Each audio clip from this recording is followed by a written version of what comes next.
Hello, dear children. Today we all are going to read the chapter 2 of Hindi, class ninth book Kritika. By the chapter name is Mere Sang Ki Orte by Mridula Garg. So let's start to read the chapter. Introduction. प्रस्तुत पाठ एक संस्मरण है। संस्मरण जो पहले घटना घटित हो चुकी है या जो पहले हो चुका है उसे याद करना या उसका स्मरण करना ही संस्मरण कहलाता है।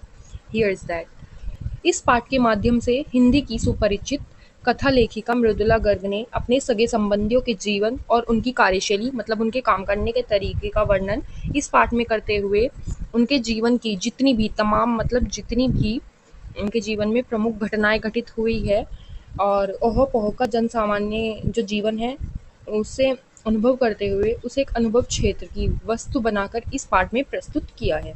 प्रमुख या फिर हम नॉट मेजर थिंग भी बोल सकते हैं।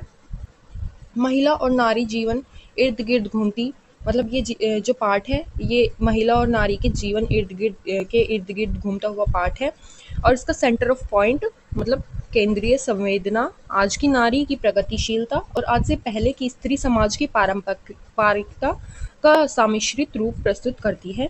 मतलब जो आज की नारी है और जो पहले की नारी थी उन दोनों का मिश्रित रूप इस पाठ में हमें दिखाया गया है। पाठ के एक प्रमुख भाग अनुसार मृत्यु को निकट जानकर वह लेखिका की माँ की शादी को सोचकर मुंहजोर हो उठी। इस लाइन में हमें किसके बारे में बताया गया है? जो लेखिका की नानी थी वो अपनी मृत्यु को निकट पाकर एकदम से लेखिका की जो माँ थी उनकी शादी के बारे में सोचते हुए एकदम बहुत ज़्यादा मुंहजोर हो उठी। मुंहजोर जो एकदम से बोलने लगता है, जो कम बोलता व्यक्ति होता है और वो एकदम से बहुत ज़्यादा बोलने लग जाए उसे ही हम मुंहजोर बोल सकते हैं। और वह अपने पति के मित्र स्वतंत्रता सेनानी प्यारेलाल शर्मा से मिलकर उन्होंने कहा कि उनकी बेटी के लिए जो वर है, जो दूल्हा है, वे स्वयं मतलब वो प्यारेलाल शर्मा ही तय करे, ना कि उन्होंने कहा कि वो आज़ादी का सिपाही होना चाहिए। इससे लेखिका को अपनी नानी के जो आज़ादी का जुनून था उनके अंदर और आज़ाद ख़याली का पता चलता है अपनी नानी के बारे में, इस घटना के बारे में जानकर। वे अपनी ज़िंदगी अपने ढंग से जीती रही। इसी तरह अलग-अलग संबंधियों के चरित्र एवं कार्यशैली की व्याख्या इस पाठ में की गई है। So let's start to read the chapter. मेरे एक नानी थी, ज़ाहिर है सबकी एक नानी होती है, पर मैंने उन्हें कभी नहीं देखा था। मेरी माँ की शादी होने से पहले ही उनकी डेथ हो गई।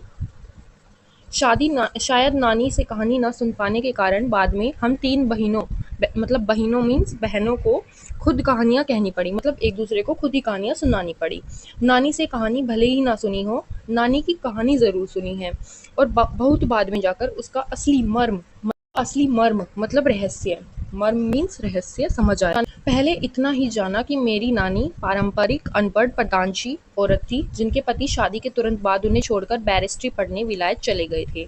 मतलब पहले उन्होंने कहानी सुनी और उन्हें उसका अर्थ समझ नहीं आया तो उन्होंने इतना ही जाना कि उनकी जो नानी थी वो एक पारंपरिक जो परंपराओं में रहने वाली है और एक अनपढ़ और एक परदानशी मतलब पर्दा करने वाली औरत थी जिनके पति उन्हें शादी के तुरंत बाद विलायत चले गए थे बैरिस्ट्री वकालत की पढ़ाई करने के लिए। कैम्ब्रिज विश्वविद्यालय से डिग्री लेकर जब वे लौटे और विलायती रीति रिवाज के संग जिंदगी बसर करने लगे, मतलब उनके नाना विलायत में पढ़े थे तो वो वहीं के रीति रिवाजों के साथ लौटे और अपनी ज़िंदगी को जीने लगे।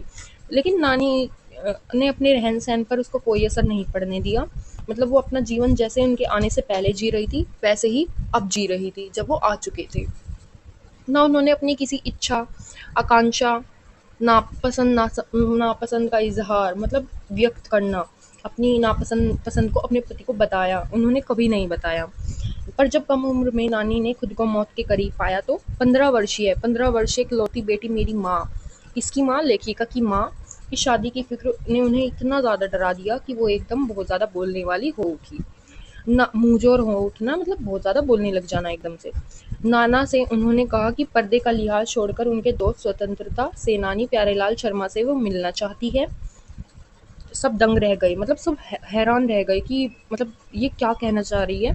जिस परदानशी औरत ने पराए मर्द से क्या खुद अपने मर्द से मुंह खोलकर बात नहीं की थी, आखिरी वक्त में अजनबी से वो क्या कहना चाह रही थी, यही सोचकर सब हैरान और परेशान थे।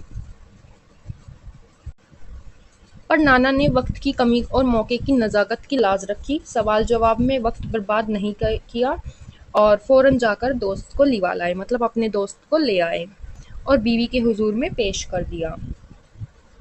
सो इस चैप्टर की भी जैसे पहले चैप्टर की मैंने समरी बताई है, ऐसे ही जो अब तक हमने पढ़ा उसकी एक समरी है, उसे भी रीड करते हैं। लेखिका की यादों में सबसे पहले उनकी नानी ने प्रवेश किया, मतलब उनकी यादों में सबसे पहले उनकी नानी आई। प्रवेश मतलब यादों में आना। वे कम पढ़ी लिखी प्रधानशी पर्दा करने वाली औरत थी। उन्होंने अपने पति अर्थात हमारे नाना से भी जो विलायत में पढ़े लिखे थे कभी मुंह खोलकर बात नहीं की थी। लेकिन मरते समय उन्हें अपनी इकलौती बेटी अर्थात मेरी माँ की शादी की इतनी चिंता हुई कि वे सब लिहाज छोड़कर हमारे नाना के मित्र प्यारेलाल शर्मा से बातचीत करने की इच्छा जाहिर करने लगी। नानी ने शर्मा जी से कहा कि उनकी बेटी के लिए जो वर है, जो दूल्हा है, वे प्यारेलाल शर्मा ही तय करे, ना कि उनके पति, और जो कि आज़ादी का सिपाही हो। इससे लेखिका को उनके आज़ादी के जुनून और आज़ाद ख्यालों का पता चलता है। वे अपनी ज़िंदगी अपने ढंग से जीती रहीं। सो डियर स्टूडेंट्स, इस वीडियो में इतना ही। हम आप कंटिन्यू करेंगे नेक्स्ट वीडियो में इस चैप्टर को। So thank you for watching.